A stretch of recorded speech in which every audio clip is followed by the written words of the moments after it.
ছোটোবেলায় মায়ের হাতের বানানো টিফিনের মধ্যে এই চিড়ের পোলাওটা আমার ভীষণ ভীষণ পছন্দের। এটা কিন্তু সকালের ব্রেকফাস্টের জন্য কিংবা বাচ্চাদের টিফিনের জন্য একদম আদর্শ একটা ব্রেকফাস্ট বলতে পারো।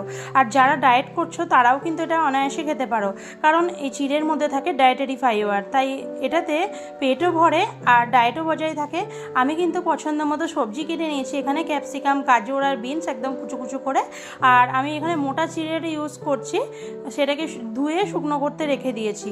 আর এখানে প্রথমেই বাদামটা ভেজে রেখে দিলাম। চিড়ের পোলাওতে বাদাম দিলে বেশ একটা আলাদা রকম স্বাদ আসে, ভালো লাগে। যেহেতু নিরামিষভাবে বানাচ্ছি, তোমরা যদি চাও এর মধ্যে পেঁয়াজ কুচিও অ্যাড করতে পারো, তবে আমি কিন্তু সম্পূর্ণ নিরামিষভাবে বানিয়েছি।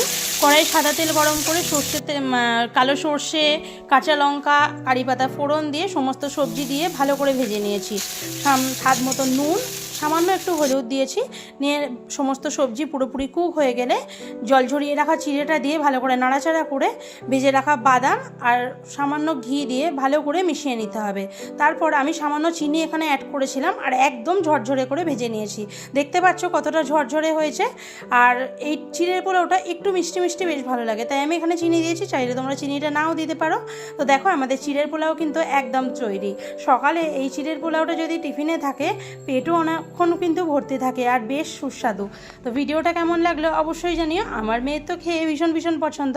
আমার আর আমার মেয়ের এই টিফিনটা কিন্তু ভীষণ ভীষণ পছন্দের। তো তোমাদের কেমন লাগলো অবশ্যই জানিও। আর এরকম নিত্য নতুন রেসিপির ভিডিও পেতে হলে কিন্তু আমার পাশে থাকতে হবে আর পেজটা ফলো করে দিও। সবাই খুব ভালো থেকো, টাটা।